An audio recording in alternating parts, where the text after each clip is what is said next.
Somália, África Oriental. As forças especiais dos Estados Unidos estão em uma operação relâmpago no centro de Mogadiscio. Vai! Vamos dominar este lugar em uma semana. Somos a Força Delta, a Força Rangers, a Força SEALs. Vamos tomar conta desse lugar. 2 helicópteros Black Hawk são derrubados pela milícia hostil. E naquele momento percebemos que toda a missão tinha mudado. 99 soldados americanos ficam presos em uma cidade durante a noite, depois que somalis armados apertam o cerco.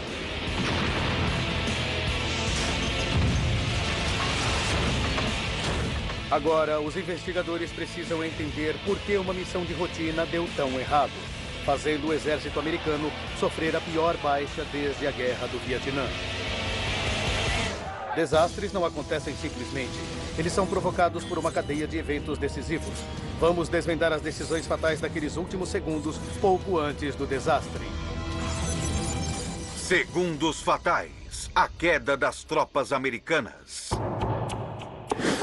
Somália. Mogadíscio. 3 de outubro de 1993.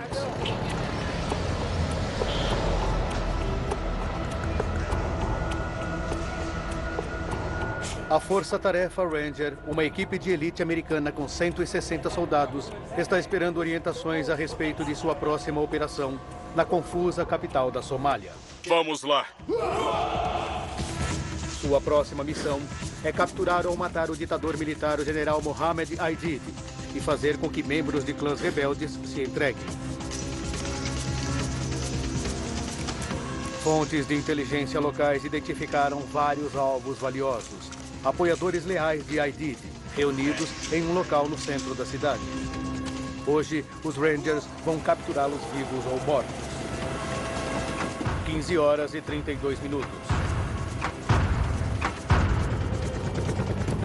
De sua base dentro do aeroporto da cidade, helicópteros Black Hawk e Little Bird decolam lotados com membros dos Rangers e operadores da Força de Elite Delta.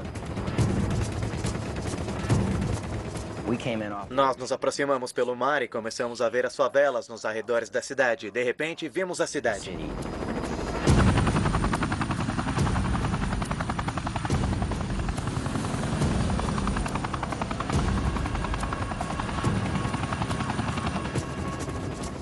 Em um Black Hawk Super 6-4, eles se preparam para o ataque. Matt Eversman é um sargento de 26 anos que lidera seus homens pela primeira vez. De repente, o piloto do helicóptero nos informou que iríamos fazer o ataque. Então, sentimos uma super descarga emocional de adrenalina. Iríamos descer de 600 metros acima do nível do mar para 12 metros. É a viagem mais emocionante e assustadora que você pode imaginar. O alvo da operação é um prédio de 3 andares no centro hostil de Mogadíscio. A equipe de ataque espera entrar e sair em cerca de 30 minutos. Nosso plano era cercar o prédio e depois trazer o pessoal da Delta nos helicópteros menores direto até o telhado do prédio.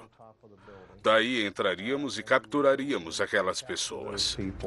15 horas e 42 minutos.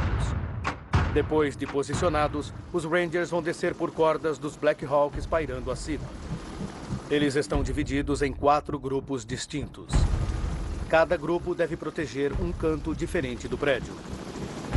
O problema é que não conseguíamos ver nada. Tinha terra e poeira por todo lado. E ficava tudo voando e entrando na aeronave. E através de toda aquela poeira, só víamos uns relances dos telhados. Não sabíamos onde estávamos. No helicóptero do Grupo 4, o piloto disse: Estamos no local errado. Paramos antes de onde deveríamos deixar vocês.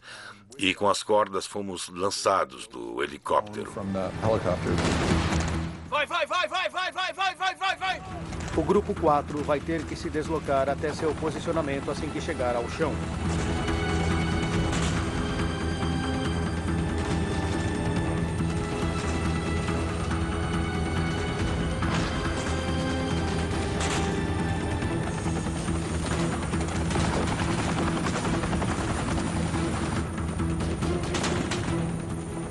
Eu estava mais ou menos na metade do caminho, na corda, quando vi o corpo de um de nossos Rangers.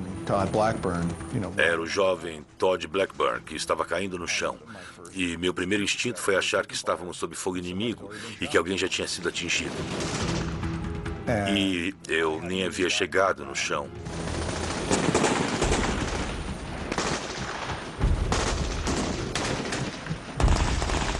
A baixa impede que eles se desloquem.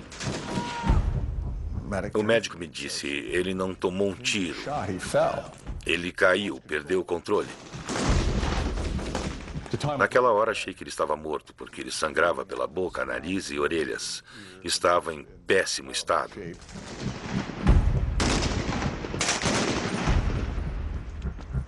Cuidado! Vamos pra direita! Vamos pra direita! O grupo 4 precisa chegar ao prédio-alvo para proteger o resto da força de ataque, mas eles estão parados a um quarteirão ao norte do prédio. A equipe de ataque Delta entra no prédio e procura pelos apoiadores de ID.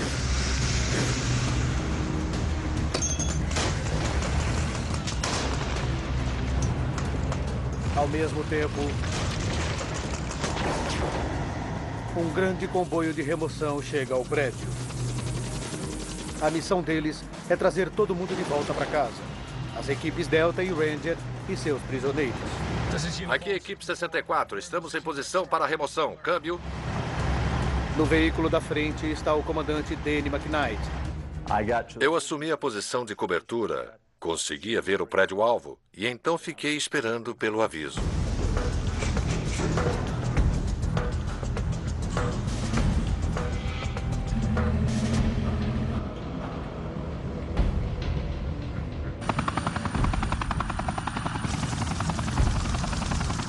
Os Black Hawks oferecem vigilância e apoio de fogo. Eles estão tomando tiros de baixo. O piloto do Black Hawk Super 65 é Gary Izzo. Eu ouvia disparos passando pela aeronave e ouvi duas explosões. Duas explosões fulminantes que soaram bum, bum. Todas as outras aeronaves estavam se movendo e desviando para evitar serem atingidas, mas às vezes a gente não consegue evitar todos os pingos de chuva quando está chovendo. 16 horas. 23 somalis são pegos, incluindo 2 dos apoiadores mais antigos de ID.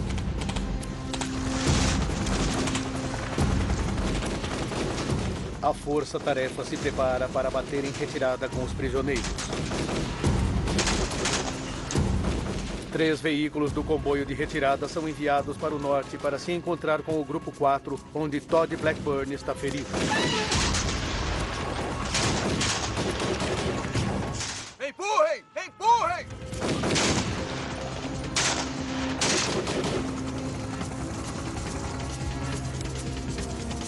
De sua posição no Centro de Apoio de Operações Conjuntas, o comandante Jerry Boykin observa a missão a partir de uma conexão ao vivo dos Black Hawks pairando sobre a batalha.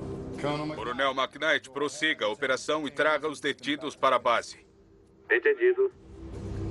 Eles capturaram as pessoas que procuravam bem rapidamente, com relativamente pouca resistência, e estavam prontos para retirá-las mais depressa do que eu realmente esperava. A missão estava terminada. Nós já estávamos pensando em voltar para casa. Eu estava e até pensei que já éramos veteranos de combate. Uma loucura. Fiquei pensando se eles iriam nos dar uma medalha. Era o que todos estavam pensando. Era hora de voltar para casa.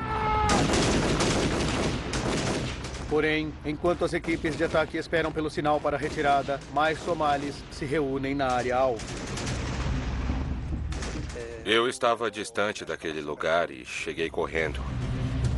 Eu vi muitas pessoas feridas e era um cenário de desastre. Foi um massacre. Eu não conseguia contar os cadáveres. Aquela destruição não me afetou só fisicamente, mas também fiquei mentalmente abalado com o que ouvi. Estávamos em uma guerra.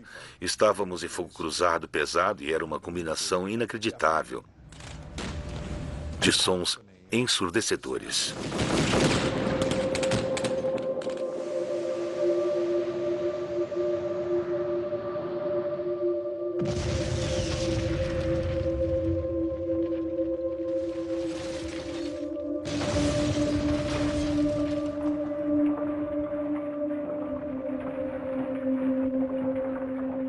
O tiroteio era tão barulhento que os dentes doíam, os ouvidos doíam, as mandíbulas doíam.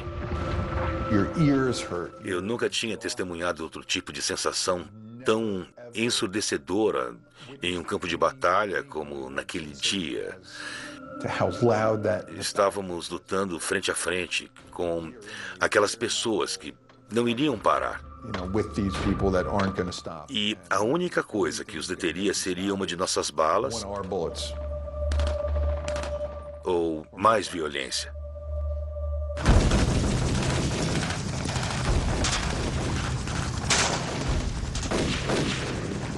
Ali em cima no céu, os Black Hawks também estão com problemas. A região estava ficando cada vez mais quente. Havia cada vez mais tiros de armas automáticas e cada vez mais disparos de granadas. E nós estávamos ali, parados e tensos, pensando, vamos acabar logo com isso.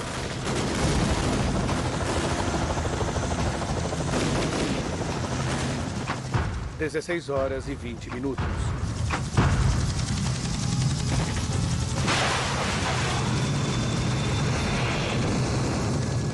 O 61 foi atingido, o 61 foi atingido. O 61 está caindo. Estamos caindo, vamos cair. Ainda me lembro da imagem do helicóptero falhando e do jeito que ele ficou. Eu não acreditei. Parecia que ia cair. Mas não era possível que aquilo estivesse acontecendo. Vi com meus próprios olhos. Eu fiquei muito emocionado quando vi o Black Hawk caindo. O 61 foi atingido, o 61 foi atingido. Olhei para cima e vi pedaços do Black Hawk voando e o vi girar em espiral.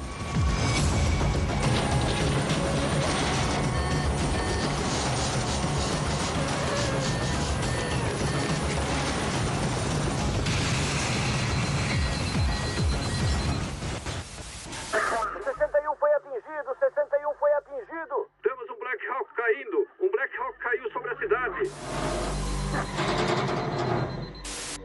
E naquele momento percebemos que toda a missão tinha mudado. O Black Hawk caiu 3 quarteirões a nordeste do prédio-alvo. Uma multidão de somares corre para o local da queda.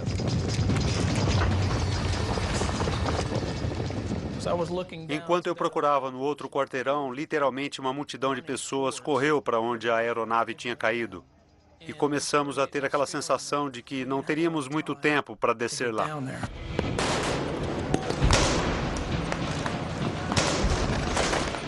O comboio de retirada é desviado para o local da queda.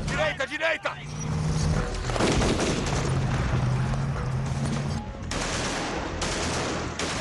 No caminho, eles recolhem alguns dos soldados do Grupo 4 fora de posição. Câmbio. Tem algumas baixas neste local. Câmbio. O coronel McKnight parou seu carro blindado.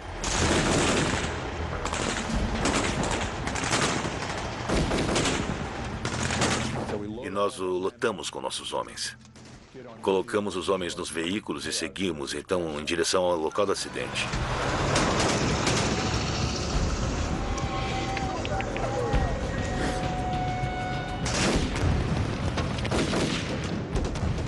O Grupo 2 está a pé, também tentando chegar ao local do acidente e à segurança do comboio de retirada. Ouvi um grito.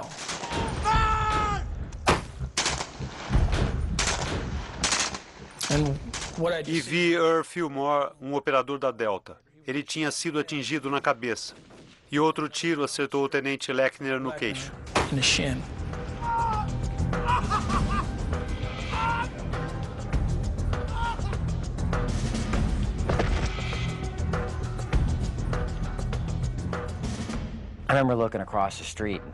Lembro de olhar para o outro lado da rua e pensar, cara, como foi que isso aconteceu com o operador Delta?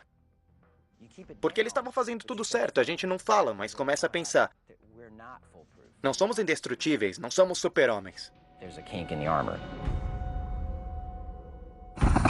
16 horas e 40 minutos. 64, você está bem? Um segundo helicóptero, o Black Hawk Super 64, pilotado por Mike Duran, é atingido. O 64 está caindo! O 64 está caindo! O 64 está caindo!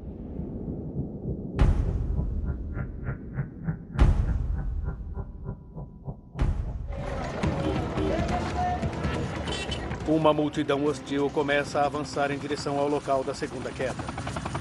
Eu estava a cerca de 1.800 metros da primeira queda. Nós tínhamos mandado todo mundo para o local daquela queda.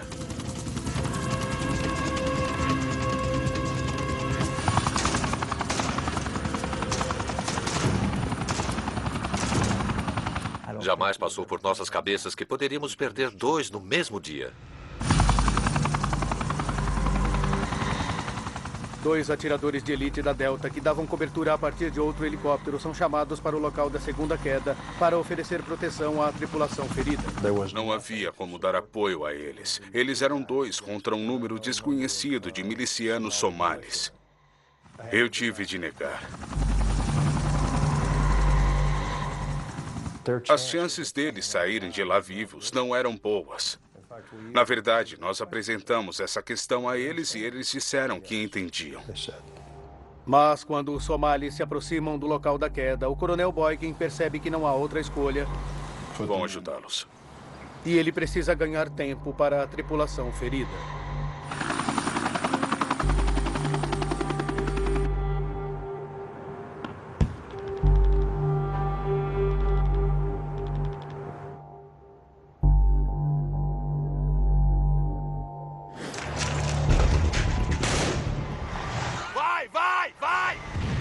O comboio principal ainda está preso no labirinto de ruas.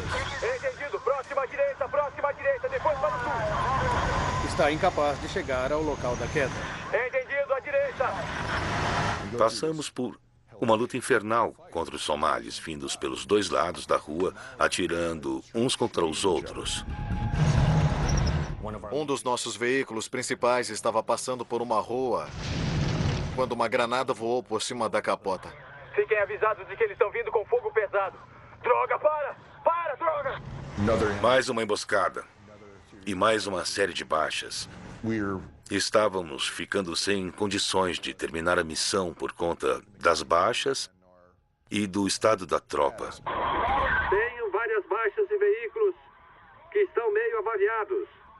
Temos de tirar os mortos daqui o mais rápido possível.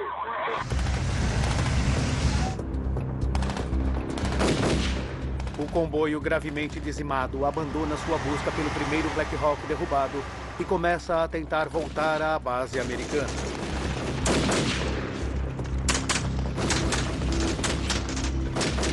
O piloto ferido do segundo Black Hawk, Mike Duran, é protegido apenas por 2 atiradores de elite da Delta, Randy Shugart e Gary Gordon. Munição!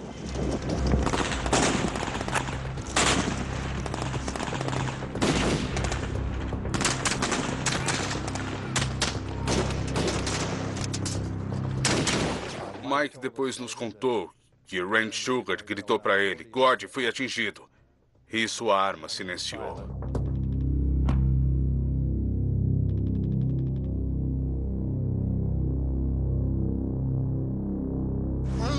Uma multidão de somalis invade o local da segunda queda. Eles capturam os sobreviventes e os corpos dos atiradores Delta. Assim como Mike descreveu, a seguir o que ele viu foi só uma massa de pessoas que veio para cima dele e ele ficou inconsciente. O comboio principal, seriamente danificado, retorna à base. 99 Rangers e Delta permanecem na cidade, capturados e cercados em posições próximas ao local da queda do primeiro Black Hawk.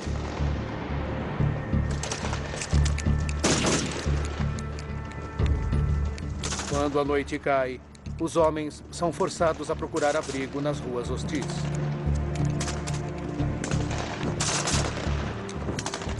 Ficamos com raiva de aquilo ter acontecido e tínhamos de ficar na defensiva. Quero dizer, nós éramos os Rangers. Tínhamos a Força Delta, tínhamos helicópteros no ar. Não tinha como aqueles caras nos fazerem bater em retirada. Era uma loucura.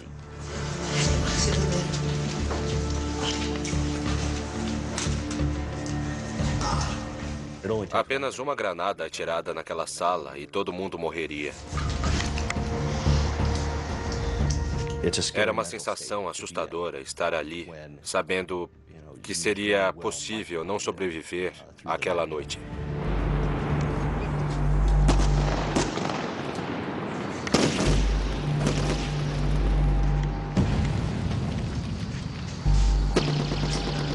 Milhares de milicianos lançam ondas e mais ondas de ataques nas posições dos Rangers. Helicópteros Little Bird são enviados em uma tentativa desesperada de tentar manter os somalis afastados.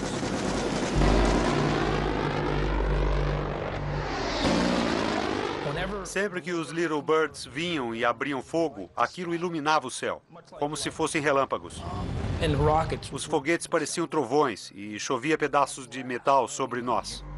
Quando eles iluminavam a rua, víamos relances dos homens que estavam lá.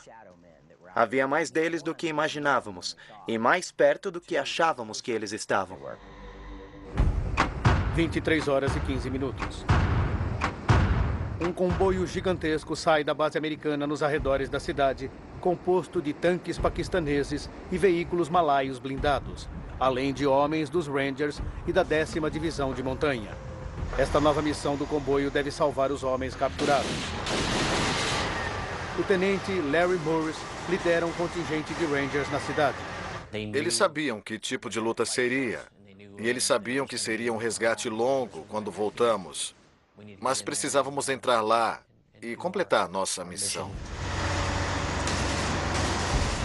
1h55 da manhã. O veículo de Larry Morris chega ao local da queda do segundo helicóptero. Eles não encontram sobreviventes e nenhum cadáver. Minutos depois, o comboio de resgate chega até a Força Ranger, cercada perto do local da primeira queda. Enquanto os mortos e feridos são colocados nos veículos, as equipes de resgate tentam liberar o corpo do piloto Cliff Walcott. Eles tiveram de colocar os caras feridos nos veículos. E isso levou muito tempo. Eles colocam os mortos em cima dos veículos. Eles já estavam mortos havia algum tempo. Já não sentiam mais dor. Estava surpreendentemente quieto. Não havia muitos tiros e então, de repente, o tiroteio recomeçou. Havia uns 8 caras enfiados naquele veículo. Estavam todos feridos, fedendo a sangue e suor. Eu me virei e disse, muito bem, cara, pé na tábua, vamos cair fora daqui. Mas eu não sabia que eles ainda estavam tentando tirar o corpo do Cliff Walcott.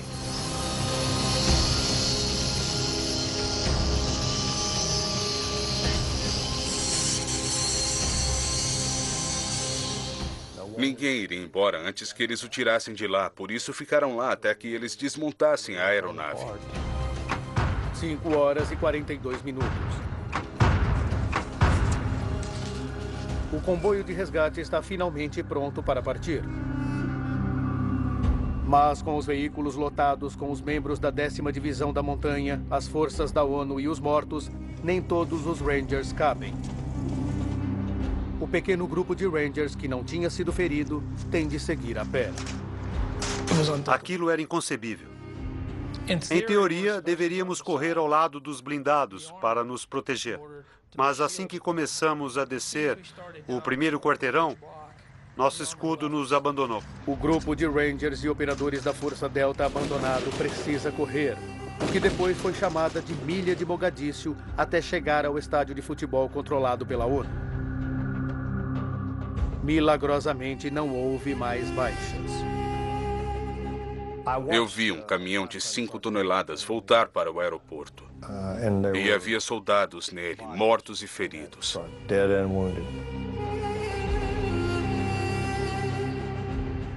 Eu fui até o caminhão para ajudar a baixar a porta traseira, e quando a porta traseira se abriu, escorreu sangue pela abertura. Emocionalmente, aquilo foi um golpe terrível para mim. pois eu era o responsável por toda aquela gente. 18 soldados americanos estão mortos e 84 feridos. O piloto do Black Hawk, Mike Duran, foi capturado e feito refém e está em um local desconhecido. Mike Duran, Exército Americano. Estima-se que o número de somalis mortos esteja entre 500 e 1000. A veiculação de imagens de soldados americanos sendo arrastados pelas ruas de Mogadíscio, mostradas na TV, provocam comoção e revolta nos Estados Unidos. Agora, revendo os acontecimentos daquele dia, poderemos revelar como uma milícia mal organizada e mal equipada conseguiu dominar os soldados mais bem treinados do mundo. Depressa!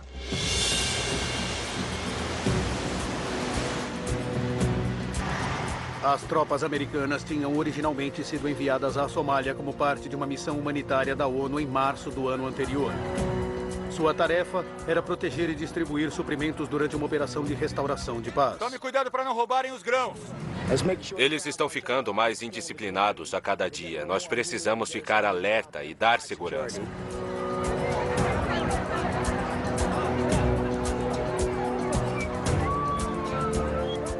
Robert Oakley era o enviado especial americano na Somália na época da Operação Restore Hope.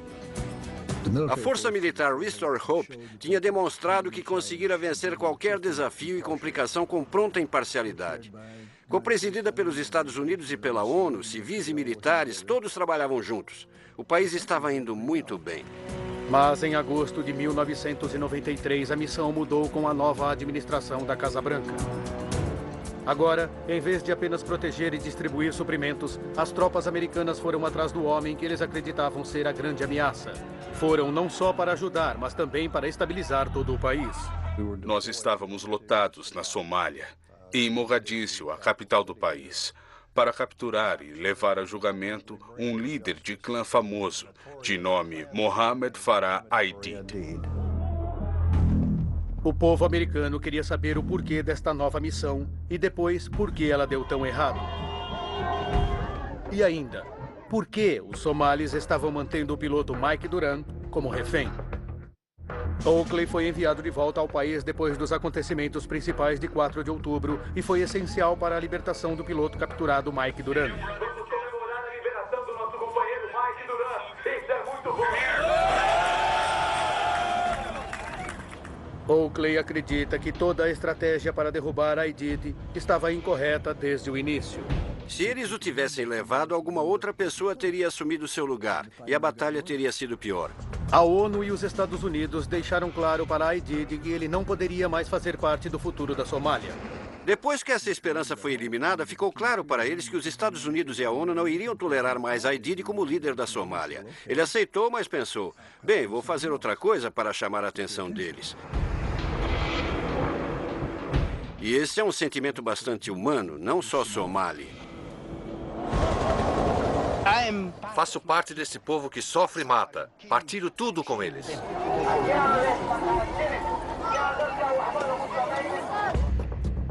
Mark Bowden, autor do best-seller Black Hawk Down, entrevistou muitos Rangers e Deltas que estavam lá naquele dia, além de membros da milícia de Aidid. Acho que o povo somali ainda estava dividido na primavera de 1992. Muitos festejaram a presença da ONU e eles tinham esperança. Quando chegaram ao país e trouxeram ajuda, nós os recebemos com festa e flores. No verão de 1993, este cenário tinha mudado. Um evento em julho reuniu povos de vários clãs.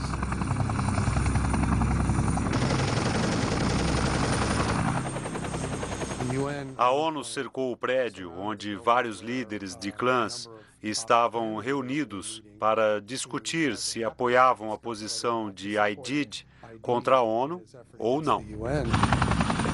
As forças da ONU queriam punir a milícia de Aidid por ter matado 24 soldados pacificadores paquistaneses no mês anterior.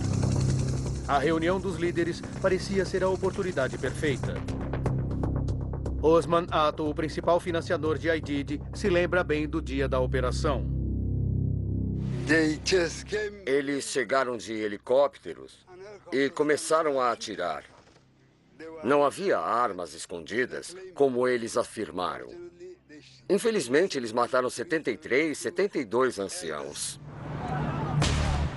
Sem saber da tensão crescente, a elite dos Rangers e da Força Delta pousaram 6 semanas mais tarde. Suas operações na cidade incendiaram ainda mais o povo de Mogadiscio. Não estávamos lá para alimentar ninguém. Vai, vai, vai, vai, vai, vai, vai, vai, vai, vai! Fica quieto aí! Dá para imaginar as pessoas ali tranquilas e de repente helicópteros se aproximarem com soldados descendo por cordas? E os caras chegando, chutando portas e mandando todo mundo deitar no chão. Faça isso e faça aquilo. Eu ficaria surpreso se ainda quisessem que ficássemos por ali.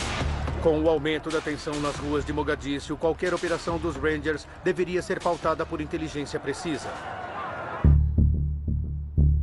Robin Horsfall é um dos soldados mais jovens a ser aceito no regimento SAS, as Forças Especiais Britânicas.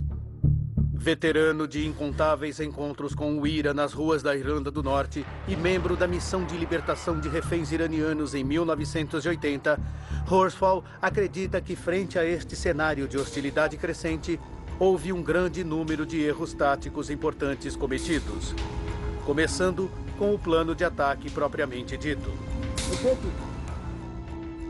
O plano de ataque ao prédio era bastante simples.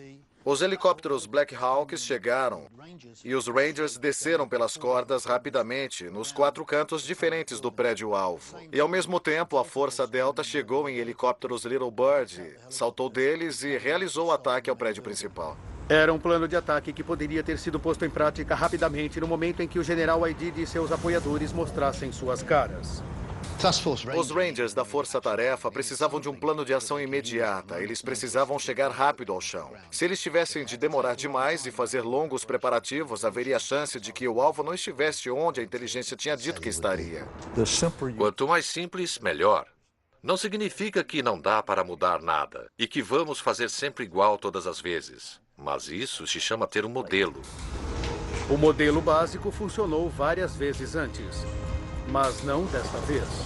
E Horsfall tem uma teoria sobre o motivo. Nos anos 1970 e 1980, quando estávamos trabalhando contra o IRA na Irlanda do Norte, sempre nos ensinaram que não se repete nada. Sempre que repetimos uma missão e repetimos o mesmo modelo, estamos passando informação para o inimigo.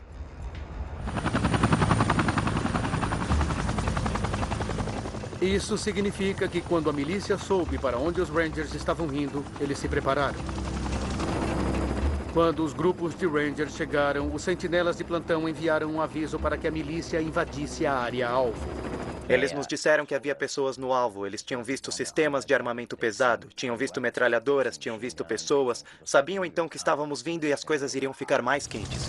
A milícia de Aidid também tinha uma contra-estratégia: tentar derrubar um helicóptero Black Hawk, atrair os Rangers até o local da queda e cercar a área com uma milícia hostil. Aidid deve ter pensado, se eles trouxerem helicópteros novamente, se eles montarem um ataque nos mesmos modelos que antes, vamos ficar preparados para isso. Vamos instalar lança-granadas e usá-los para atacar qualquer helicóptero que se aproximem. Aidid não poderia ter sido subestimado. Nós usamos todos os meios disponíveis para os somalis para derrubar o helicóptero, porque helicópteros são nossos principais inimigos. A Força Ranger não acreditava que uma granada primitiva arremessada com um foguete fosse capaz de derrubar um Black Hawk. Isso nunca tinha acontecido, mas Aidid tinha identificado uma fraqueza que ele poderia explorar. Nos anos 1980, o afegão Mujahideen tinha tido sucesso derrubando helicópteros russos grandes com granadas. RPG-7 é uma granada muito simples, arremessada com foguete. A parte mais vulnerável de qualquer helicóptero é o rotor da cauda. Se conseguirmos abrir um buraco na fuselagem, ele pode ir até o outro lado e não causar nenhum grande dano. Mas quando acertamos o rotor da cauda, o helicóptero fica completamente descontrolado e cai. Nós subestimamos completamente a capacidade deles em tirar um helicóptero do céu com uma RPG. Nós pensávamos, sem problemas, o helicóptero só vai cair se for por alguma falha mecânica. Eles usaram a cabeça. Se eles conseguissem derrubar um helicóptero, eles poderiam fazer a cidade vir abaixo ao nosso redor. Para Horsfall, o momento crítico foi a queda do segundo helicóptero. A Força-Tarefa Ranger tinha apenas 160 homens em terra. Eles enviaram todos eles para o local da queda do primeiro helicóptero para criar uma zona de segurança. Eles não tinham como dividir aquela força e posicioná-la em terra no local da segunda queda. Os Rangers foram envolvidos em uma batalha nas ruas para a qual eles não estavam preparados ou equipados.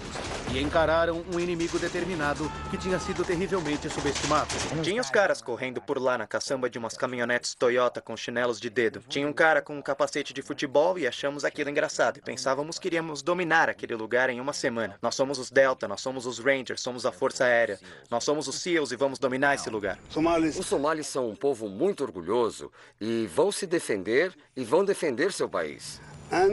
Tenho certeza de que os Rangers eram soldados muito bons, mas eles subestimaram os somalis. E esse foi um dos erros que eles cometeram.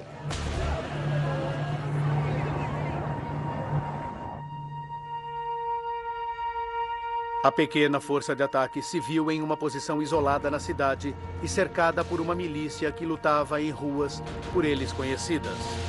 Se observarmos a área-alvo, por exemplo, podemos ver aqui que os prédios são muito próximos uns dos outros. É muito provável que só haja lugar para só passar um veículo de cada vez. Isso significa que as pessoas podem arremessar granadas, fogo direto vindo de cima, e é fácil cair numa emboscada. Quando entramos ali, fica fácil se perder. Guerra de rua é uma das formas mais custosas em qualquer tipo de guerra. E é por isso que a maioria dos generais tenta evitar lutar dentro de cidades. Mogadíscio está em constante estado de conflito desde que o presidente Siad Barre foi deposto em 1991. Não há um governo eficiente, polícia ou infraestrutura. As ruas se tornaram o principal campo de batalha. Cada porta, cada janela ou beco é uma ameaça. Eles estão lutando na escuridão. Tudo é inimigo. As árvores são inimigas, as areias são inimigas. Os pobres rapazes não conseguem lutar com alguém em sua cidade natal.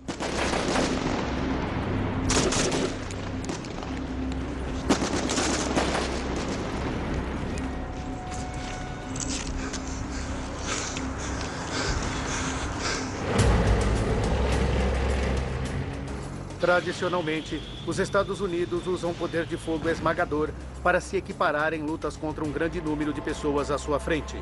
Mas Horsfall acredita que foram exatamente esses tipos de armas que fizeram falta aos Rangers. Eles não tinham helicópteros de combate, eles não tinham foguetes, eles não tinham artilharia ou blindagem. E, consequentemente, suas decisões de dar continuidade às operações agressivas desta natureza, sem os elementos de apoio, tornou-os uma força enfraquecida em terra.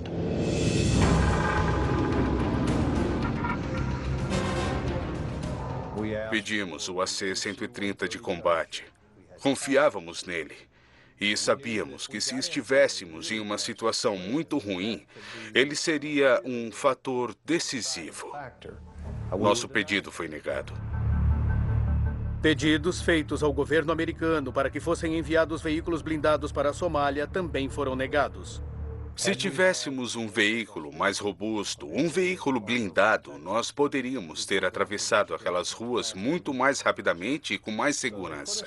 Eles nos colocaram naquele ambiente e depois não nos deram o que pedimos para completar nossa missão.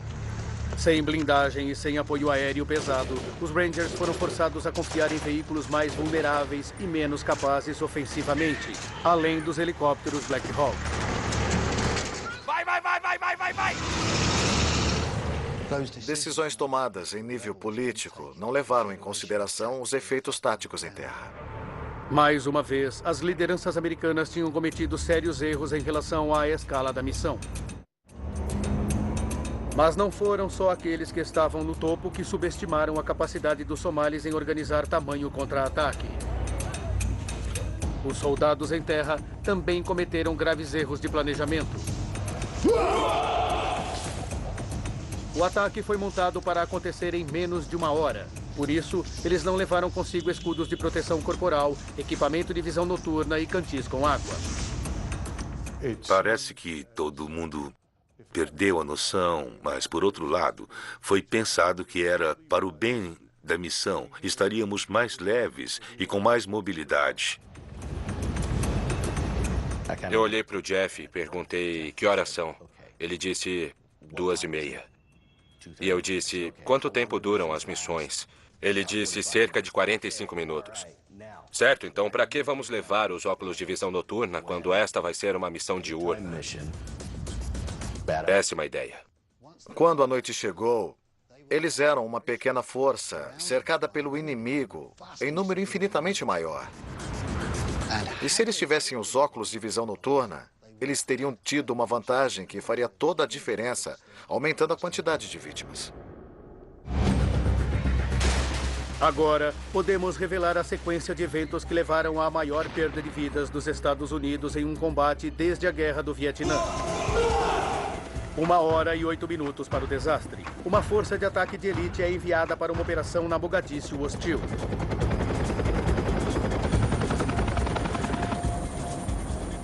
Subestimando os somalis, eles usam um plano que já tinham usado antes.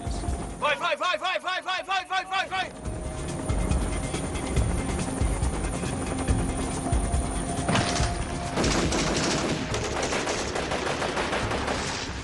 40 minutos para o desastre.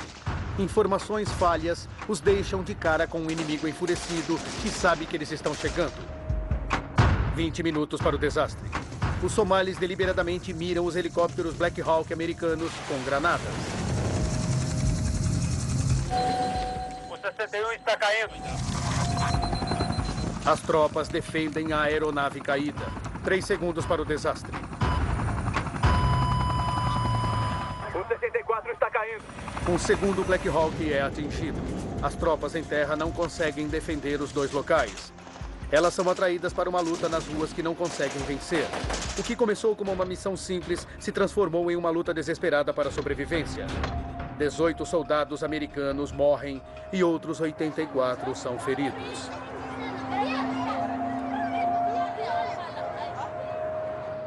A missão, porém, foi um sucesso militarmente falando.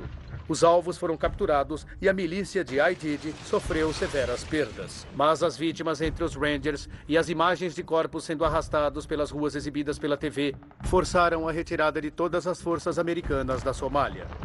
Quando se envia soldados americanos para um lugar como a Somália, que em 1993 a maioria dos americanos nem conseguia achar no mapa, com a ideia de que estão fazendo um serviço humanitário em prol da ONU, há pouca tolerância em relação à perda de vidas numa missão assim. A retirada imprevista deixou a desejar a muitos na força-tarefa Ranger. Acho que não havia ninguém ali que não tenha ficado decepcionado com o fato de estar sendo retirado. Aquele não era nem o momento, nem a hora. Foi um erro. É difícil olhar para o pai de um soldado morto nas ruas e tentar fazer aquilo ter sentido. Sabíamos que deixaríamos Mogadíscio e sempre vamos lamentar o fato de não termos cumprido a missão principal, que era capturar Mohammed Aidid. Por melhor que sejamos, sempre alguém vai ser morto, alguém vai morrer. As pessoas vão se ferir, as pessoas vão ficar feridas e vamos perder alguém. Quando se manda tropas para um combate, isso vai acontecer. É melhor lembrar disso sempre que enviar gente para fazer o que você acha que vale a pena. E que vale a pena para o país. Hoje, a Somália permanece sendo um campo de batalha de clãs rivais. E ainda é assolada pela fome. Apesar das intervenções da ONU e da União Africana, não parece que eles estão próximos de solucionar seus muitos problemas. Versão Marshmallow São Paulo.